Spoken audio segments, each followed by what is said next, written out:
Hello and welcome back বন্ধুরা। আজকে আমি দেখাবো আপনাদেরকে কিভাবে আপনারা ল্যাপটপের মাধ্যমে যে কোনো ফটোশপ দিয়ে আপনাদের ফেসবুক ফেসবুক বা ইউটিউবের ভিডিওর জন্য থাম্বনেল ক্রিয়েট করবেন। সো প্রথমত আপনাদেরকে যে কোনো একটা ফটোশপ ওপেন করতে হবে, আর আমি এখানে এডিট করি CS6 এর মাধ্যমে। সো আপনারা চাইলে যে কোনো ফটোশপ ইউজ করতে পারেন। সো প্রথমত আমাদেরকে একটা ফরম্যাট নিতে হবে। সো ফরম্যাটটা নিতে হলে এখানে যে কর্নারে দেখতে পাচ্ছেন ফাইল লেখা আছে, ফাইল অপশনটিতে ক্লিক করার পরে নিউ অপশনে ক্লিক করবেন। নিউ অপশনে ক্লিক করার পরে আমাদেরকে এখান থেকে আমাদের যে থাম্বনেল আছে, থাম্বনেলের ব্যানারের জন্য সাইজটা ক্রিয়েট করতে হবে। সো সাইজটা ক্রিয়েট করতে হলে উইথ আছে এখানে 1920 দিবেন, আর এখানে পিক্সেল দিবেন, আর হাইটে হচ্ছে 1800, আর হাইটে হচ্ছে 1080, এখানেও পিক্সেল দিবেন, আর রেজুলেশনটা 72 রাখবেন এখানেও pixel and inches. Colour RGB colour, 8 bit, background white. এগুলো দেওয়ার পরে আপনারা এখানে চাইলে এটা নাম দিয়েও সেভ প্রিসেটে ক্লিক করলে এটা সেভ হয়ে যাবে অটোমেটিক। সো আপনারা ওকেতে ক্লিক করলে এই ফরম্যাটটা ওপেন হবে। ফরম্যাটটা ওপেন হলে আমরা এখানে ছবি বা কোনো কিছু দিয়ে সুন্দর করে থাম্বনেল ক্রিয়েট করতে পারবো। সো আমি একটা থাম্বনেল ক্রিয়েট করে দেখিয়ে দিই আপনাদেরকে। সো কর্নারে ফাইল অপশনে ক্লিক করে কর্নারে ফাইল অপশনে ক্লিক করে ওপেনে ক্লিক করবেন। ওপেনে ক্লিক করার পর আপনাদের ছবিটা, যেই ছবিটা দিয়ে থাম্বনেল ক্রিয়েট করতে চান সেই ছবিটি সিলেক্ট করে নিয়ে আসবেন এখানে। সো যে কোনো একটা ছবি সিলেক্ট করবেন এখানে। আমি এই ছবিটি দিয়ে থাম্বনেল ক্রিয়েট করতে চাই। সো এটা সিলেক্ট করে ওপেন অপশনে ক্লিক করবেন। ওপেন অপশনে ক্লিক করার পরে ছবিটাকে ক্রপ করে যতটুকু পর্যন্ত আপনি রাখতে চান একটু সুন্দর করে ক্রপ করবেন। ক্রপ করার পরে এই যে টিক চিহ্ন বাটনটিতে ক্লিক করবেন। ক্লিক করার পরে আপনাদের কিবোর্ডে Ctrl+A, তারপর হচ্ছে Ctrl+C, এটা কপি হলো।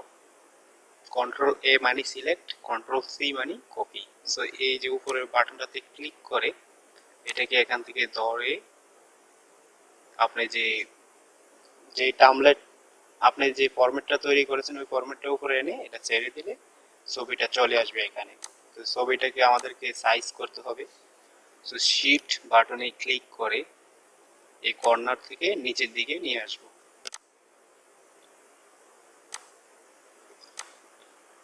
নিচের দিকে আনার পরে আপনারা এটাকে এই ফরম্যাটটা সমান জুম করে ফরম্যাটটা সমান করে দেন।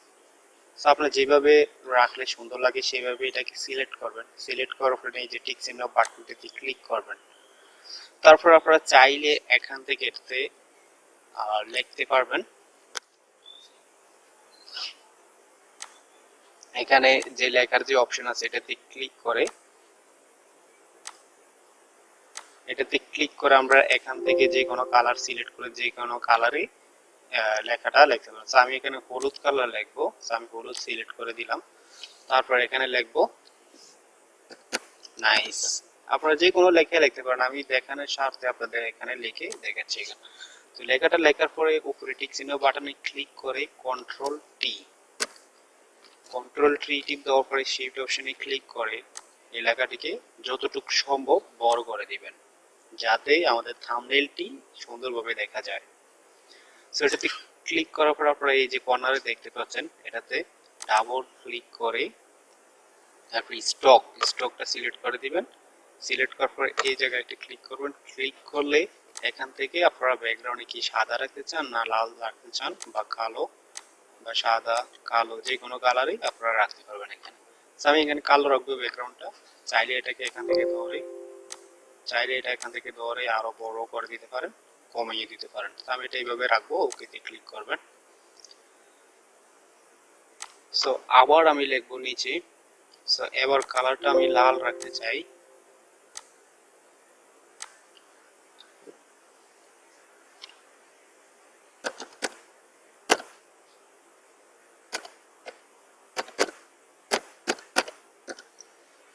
আমি এখানে লিখে দিলাম।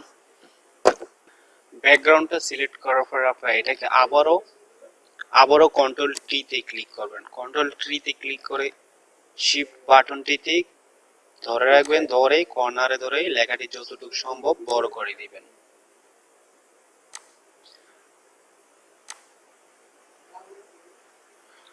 লেখাটি বড় করার পরে আপনারা এটিকে টিক মার্কে ওকে করবেন। আবারও এখানে ক্লিক করবেন, ডাবল ক্লিক করার পরে স্টক আর লাল কালারের সাথে আপনারা ব্যাকগ্রাউন্ডটা সাদা দিবেন।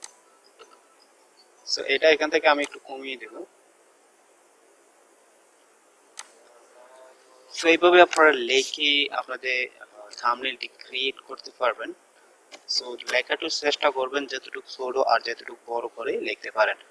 তো আরেকটা কাজ, এখান থেকে কর্নারে ক্লিক করে আপনারা ব্যাকগ্রাউন্ডে কালার দিয়ে রাখতে পারবেন, যে কোনো কালার। এই কর্নারে ক্লিক করে এটাকে সম্পূর্ণ কালার করে দিবেন, এক কালার দুইটা ক্লিক করে। আমি এটা চাইলে লেখাগুলা ব্যাকগ্রাউন্ডে দিতে পারি। জাস্ট এখান থেকে লেখাটার নিচে নামিয়ে দিলে এই ব্যাকগ্রাউন্ডের উপরে দিলে হয়ে যাবে। সেখান থেকে রিচার্জ করে দিতে পারেন। আর আমরা যারা গোল মার্ক, লাল কালারের মার্ক দিয়ে চিহ্নিত করতে চাই কোনো কিছু, তাহলে আপনাদেরকে এখান থেকে রাইট বাটনে ক্লিক করে এখান থেকে এলিপস টুলটা নিতে হবে। এই টুলসটা নেওয়ার পরে এখান থেকে আপনারা কালারটা সিলেক্ট করে দেবেন রেড, আর এখান থেকে সিলেক্ট করে দেবেন এটা। দুইটাই আইল্যান্ড সেট করে দিতে হবে। তারপর এখান থেকে ধরে এইভাবে মার্ক করে দিতে পারেন। এটা এটাই জায়গা থেকে সবার উপরে রাখতে হবে।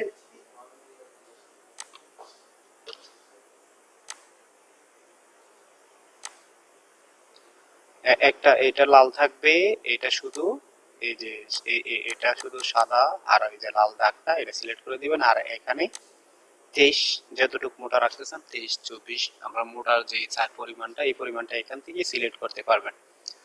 সো এইভাবে চাইলে আমরা এটাকে বড় ছোট করতে পারবেন। সো আমি এটা চিহ্নিত করলাম। আর আমরা যারা তীর চিহ্ন দিতে চাই, তাহলে আপনারা খুব সহজভাবে আবার এখানে ক্লিক করে এই টুলসটা নেবেন। সো এটাকে একটু চিকন করে আমরা এটাকে আবারও কালার করে দিব, এক কালার লাল কালার মুভ করে। আর এখান থেকে ফ্যান টুলসটা নিতে হবে। ফ্যান টুলসটা এখান থেকে ধরে এই কর্নারে এখানে এখানে এখানে ক্লিক করুন, ব্যাস হয়ে গেল তীর চিহ্ন। সো তারপরে আপনারা সবকিছু করার পরে লেখার পরে সবকিছু করার পরে আপনারা এটাকে সেভ করতে হবে। সেভ করতে হলে এই ফাইল অপশনে ক্লিক করে এখানে সেভ আছে, সো এখানে ডেস্কটপ, এখানে হচ্ছে আপনার যে কোনো একটা নাম, আর নিচে হচ্ছে আপনারা জেপিজি ফরম্যাট সিলেক্ট করতে হবে। সিলেক্ট করার পরে এখানে নামটা লিখবেন, লেখার পরে সেভ অপশনে ক্লিক করবেন। ছবিটি সেভ হয়ে যাবে আপনার ডেস্কটপে। দেখুন আমার এই ছবিটি সেভ হয়ে গিয়েছে আমার ডেস্কটপে। সো এভাবে আপনারা খুব সুন্দর একটি থাম্বনেইল ক্রিয়েট করতে পারেন যে কোনো ফটোশপের মাধ্যমে। আর আমরা যারা মোবাইল দিয়ে বানাতে চাই থাম্বনেইল, তাহলে আমার এই কমেন্ট বক্সে কমেন্ট করুন, আপনাদেরকে দেখিয়ে দেবো।